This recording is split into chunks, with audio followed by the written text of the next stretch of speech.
You tore something 6 months ago. You've iced it, rested it, stretched it, gone through physio, and it still isn't right. What if there was a peptide your body already makes, in virtually every cell you have, whose entire job is to find damaged tissue and repair it, and someone figured out how to synthesize it? Not medical advice.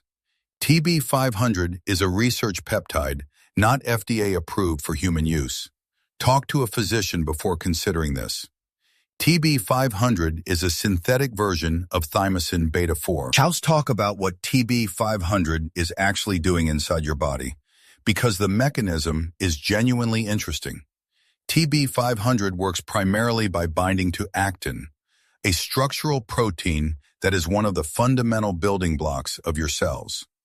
Every cell in your body uses actin as part of its internal skeleton, and it's critical for cell movement. When TB-500 binds to actin, it triggers a cascade of downstream effects. First, it promotes cell migration. That means cells involved in repair, think stem cells, progenitor cells, fibroblasts, can move more efficiently to the site of damage. The repair crew gets there faster. Second, it promotes cell proliferation. More new cells are produced to replace damaged ones.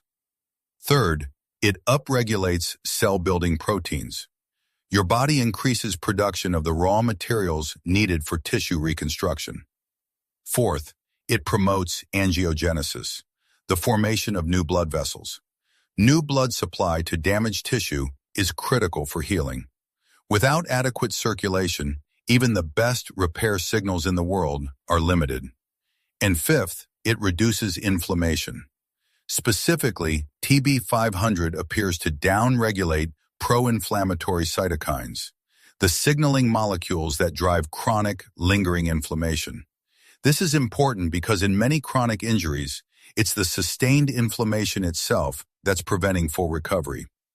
Put that all together and you have a compound that simultaneously mobilizes repair cells, boosts their production, builds the tissue scaffold, improves blood supply, and calms the inflammatory environment. That's a comprehensive healing signal. 500 versus BPC 157, systemic versus local. 90 seconds.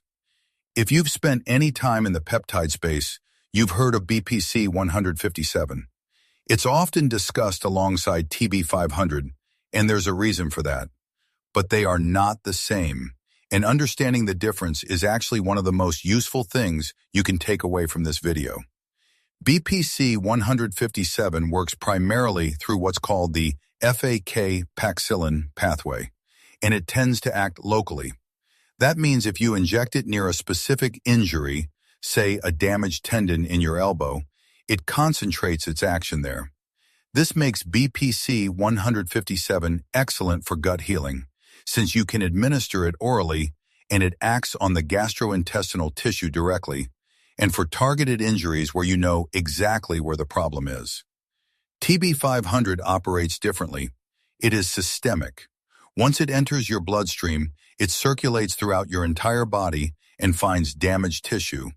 You don't need to inject it anywhere near the injury site. You can pin it subcutaneously anywhere on your body, and it will travel to where the repair signals are needed. Think of BPC 157 as a precision strike and TB-500 as a search and repair mission that covers the whole body. This makes TB-500 particularly valuable for injuries that are hard to access: deep muscle tears, spinal tissue, multiple simultaneous injuries, or situations where you genuinely aren't sure exactly where the damage is. It also makes it useful for athletes who are pushing hard across their whole body, not just managing one isolated problem. That said, many experienced users run them together, and there's a reason this combination has been called the Wolverine Stack. BPC 157 handles localized repair through one pathway. TB-500 handles systemic repair through another. They are genuinely complementary, not redundant. If you want to cover all your bases, that stack is the one people keep coming back to. GHK-Cu, a copper peptide, is also sometimes added for its tissue remodeling and anti-inflammatory properties, though that's a deeper conversation for another video. Reported benefits. So what do people actually report when using TB-500? The most consistent theme is accelerated healing. Tendons, ligaments, muscle tissue, and skin. People with chronic tendon issues that had plateaued despite conventional treatment report meaningful improvement. Athletes recovering from surgery or significant injury report coming back faster than expected. Beyond that, reduced inflammation and improved flexibility are commonly reported, particularly in people who've been dealing with chronic tightness or stiffness in connective tissue. On the more experimental end, animal studies have shown cardiac muscle repair potential, specifically in the context of heart injury, where Thymosin Beta-4 has been shown to activate cardiac progenitor cells. Research from Goldstein and colleagues, as well as Philp and colleagues, has examined Thymosin Beta-4's role in muscle and cardiac repair, and the results are notable. Work by Ho and colleagues has looked at TB4's potential in hair regrowth, which has generated interest in that application as well. Some animal models show improved endurance, potentially related to the angiogenic effects improving oxygen delivery to muscle tissue. The honest caveat here is that the most compelling data is in animal models. Human clinical trials are limited. The human evidence is largely anecdotal and community-sourced. That doesn't mean it doesn't work, but it means you should approach the reported benefits with appropriate skepticism while remaining open to the mechanistic rationale, which is solid. Who uses it? The typical users of TB-500 are athletes recovering from moderate to serious injuries, particularly tendon and ligament injuries, which are notoriously slow healers due to poor blood supply. People coming back from orthopedic surgery, people dealing with chronic connective tissue issues that conventional medicine has struggled to resolve, and biohackers running it proactively during heavy training phases, stacked with BPC 157. Whose section matters, so pay attention. TB-500 is pro-angiogenic. It promotes the formation of new blood vessels. In healthy tissue, that's part of how it helps you heal. But if there is active cancer in the body, that same mechanism can potentially support tumor vascularization, meaning it could theoretically help a tumor grow its own blood supply. This is not a theoretical risk to dismiss. Anyone with an active cancer diagnosis, a history of cancer, or a strong family history combined with elevated risk should not use TB-500 without thorough discussion with an oncologist. Full stop.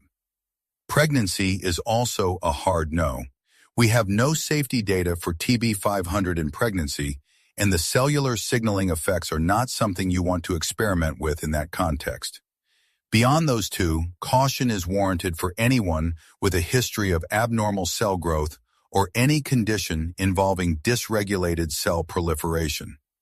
If you're in good health and not in one of these categories, the risk profile looks different, but that doesn't mean zero risk. Blatantly.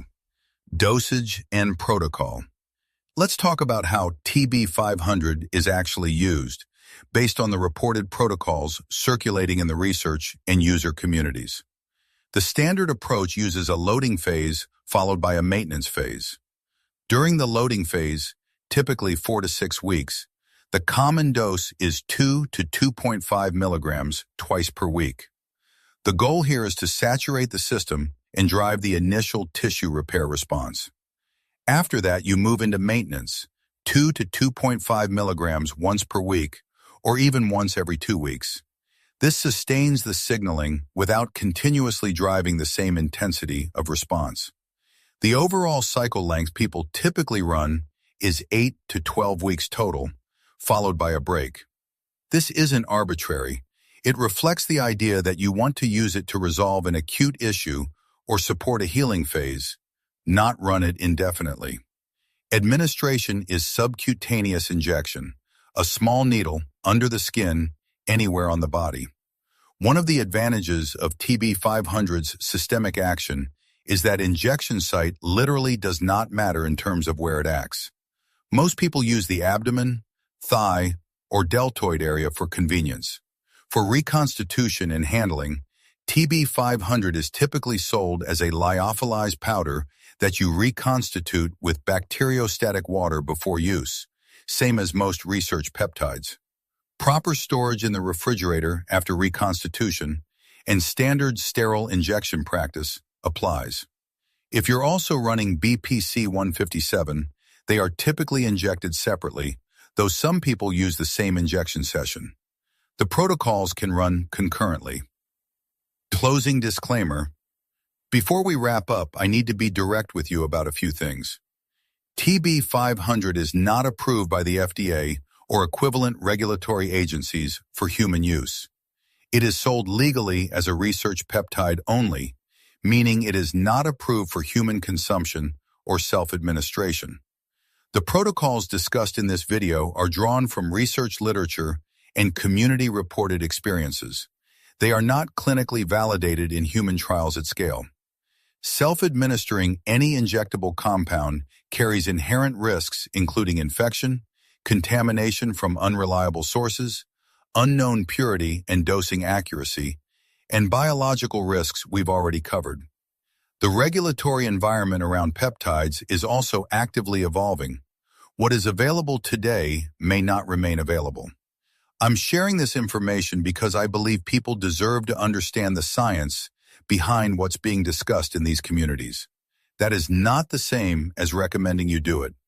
If you're considering TB-500, the responsible path is blood work, a baseline health assessment, and a physician who is knowledgeable about peptides and willing to have an honest conversation with you.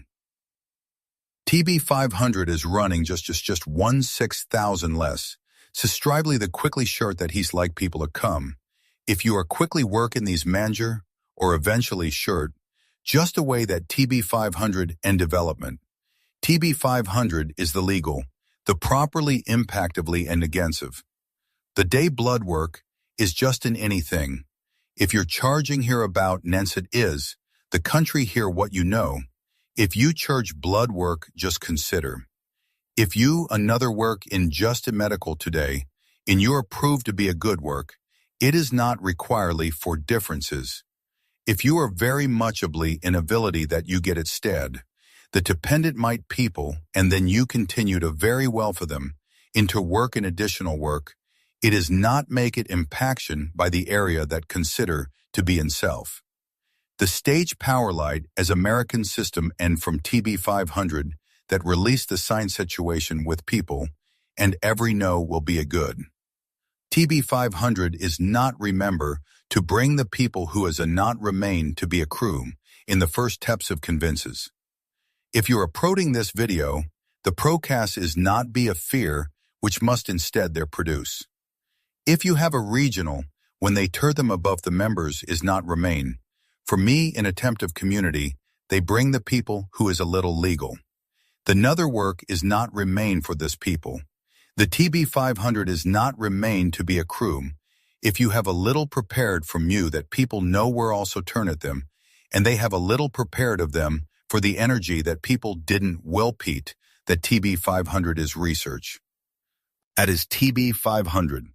From the cellular mechanism to the fragment 1723 distinction, to the systemic versus local comparison with BPC-157, to the protocol, and to the people who should stay away from it entirely. If this was useful, subscribe, because next up we're going deep on semaglutide in the GLP-1 class of drugs. Not just the weight loss headline, but the cardiovascular data, the mechanism, the rebound question, and what's actually happening in the brain when these compounds work. It is a much bigger story than most people realize, and I'll see you in that video. I'm Marcus Reed. Stay curious, stay skeptical, and take care of yourself. End of script, video 3. Approximately word count, 1,380 words. Goldstein et al. Thymosin Beta-4 in cardiac and muscle repair. Philp et al. Thymosin Beta-4 in muscle repair and regeneration. Ho et al. Thymosin Beta-4 in hair regrowth. General mechanistic literature on TB-4 actin binding, angiogenesis, and cytokine modulation.